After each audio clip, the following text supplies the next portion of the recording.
The sprinting events at the Paris Olympics were nothing short of amazing, and perhaps the biggest showdown of them all was the men's 100-meter dash. It's almost always the main event on the track anyway, but this year, Noah Lyles of America edged out Jamaica's Kishane Thompson at the line, in perhaps the smallest margin of victory that we've ever seen in that event. And although Noah Lyles was the reigning world champion, and perhaps the favorite, you could still argue that race was an upset. If you don't believe me, just consider that Kishane Thompson entered the Olympics as the fastest man in the world this year on the clock.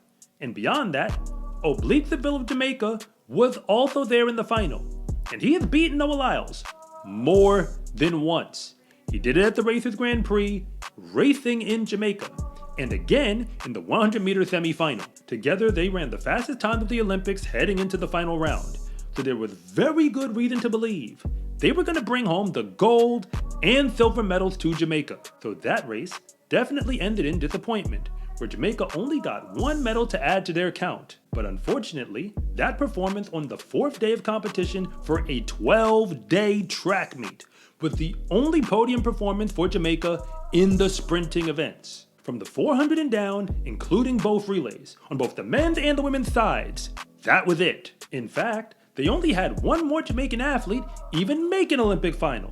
For the record, it was Tia Clayton in the 100-meter dash. And that is not supposed to happen when you are the sprinting capital of the world. And I am aware that the women have a pretty valid excuse.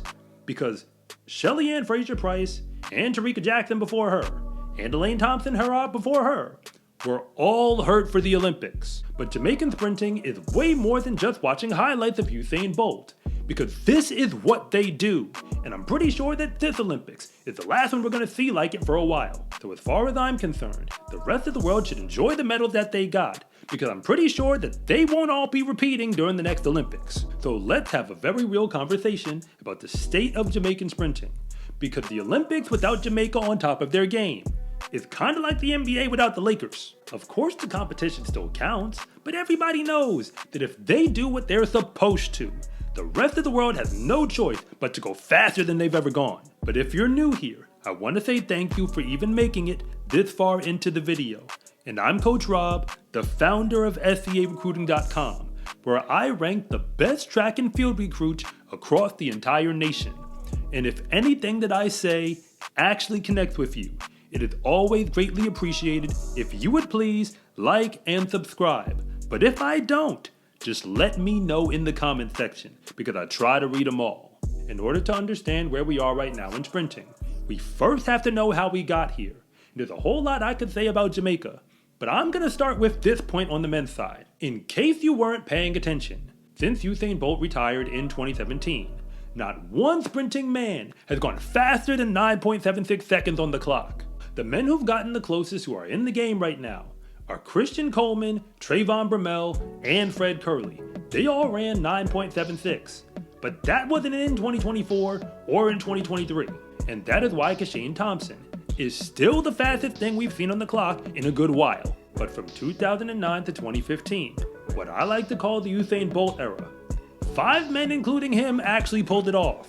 You already know who was at the top of that list, but Johan Blake and Asafa Powell are right up there with him on the leaderboards. Long story short, if it feels like the men right now are running slower, it's because they actually are. Because if Jamaica doesn't do it, it's probably not getting done.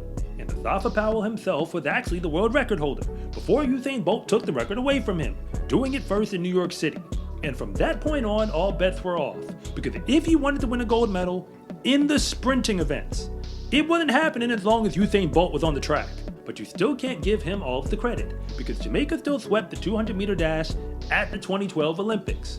It was Bolt in front, with Johan Blake behind him, and Warren Weir as well. Simply put, Jamaica was king, and everybody knew it in the sprinting world. But where does that put us right now? Because that era seems to have passed. But after getting almost shut out from all the sprinting medals in Paris, the real question is, what does the future of Jamaican sprinting actually look like? But I have an answer for you.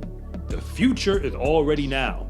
We're basically living in a gap zone between the last era of Jamaican sprinting and the next one, because Kishane Thompson, Oblique Seville, and Akeem Blake are all under 24 years old right now. And no matter what anybody else has to say about it, those men are looking like a problem. Keep in mind, you already know what Kishane is doing, but like I said before, Oblique Seville has beaten Noah Lyles multiple times this year. It's arguable that the only reason he didn't perform better in the Olympic final is because it seems like he got injured while he was there. And Akeem Blake just got the bronze medal at the World Indoor Championship in the 60-meter dash. And even if you don't care much about that event, you gotta see the men who beat him. It was the world record holder in that event, Christian Coleman, in addition to Noah Lyles himself. So clearly we also have to take him seriously, especially when you realize his age. So although this Olympics did not go according to plan, I have no doubt the men will be fine going forward. They just gotta figure out that whole baton passing thing. But the women's side is a totally different animal, because they didn't have Usain Bolt, but they basically equaled his dominance. They just did it with a whole bunch of fast women. I have no problem reminding you about just how dominant they've been from 2004 up until now at the Olympics. But I also don't feel like going through every single medal, because there's a lot of them. So I'm only going to recap the gold medals, or an event where they swept the whole thing. In the 100, Shelly Ann Fraser-Price won the gold in 2008. She did it again in 2012.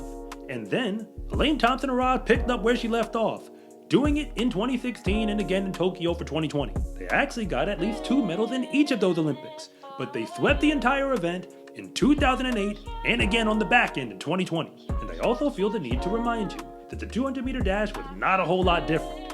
Veronica Campbell-Brown first went back-to-back, winning in 2004 and 2008. They didn't technically get the gold in 2012, but it doesn't matter, because Elaine Thompson-Herah went back-to-back again in 2016 and 2020. If you notice, I'm not even talking about the relays on either side, so you have to understand that what we just saw in Paris was really not Jamaican sprinting being properly represented. In fact, if you're not old enough to already have a college degree, then the Jamaican women in the sprinting events have never been shut out from the medal count in your entire lifetime till now. To be real with you, I believe that injury is the only legitimate reason why that happened. If we just focus on Shericka Jackson, she is clear and away the best women's 200-meter runner in the entire world. It is not close. And as far as the future for the women goes, Shericka Jackson will be back. And when she does arrive, she is going to take care of business. But like I said before, the future is now, because Tia Clayton was there in the Olympic final for the 100-meter dash at just 19 years old. You really got to understand, that is very early, because even Bolt wasn't winning anything at the Olympics until he came back after 21. And for everybody who wasn't paying attention, she also has a sister who wasn't there at the games, but she's probably going to be at the next one. The Paris Olympics did not go well for Jamaican sprinting, but their team is certainly not going anywhere. For that matter, the entire world should be on notice, because although this performance was unacceptable, I don't see them repeating it ever again. I have all the respect in the world for the Jamaican fans, because I see you in the comments and I know that you stand behind your athletes. And if you really want to know what I think about Jamaican sprinting, even after everything we just witnessed in Paris, I am still pretty sure that Jamaica's gonna be just fine, because history has already proven that the name on the front of the uniform is way more important than whoever is sprinting in it. SCA track and field gear is here. Fast is a lifestyle, and what you wear should reflect that. Order yours at scarecruiting.com/shop, or use the link in the description below. It's a huge support to me and this channel, so I can continue to make you more content like this. And remember, it is always greatly appreciated if you would please like and subscribe.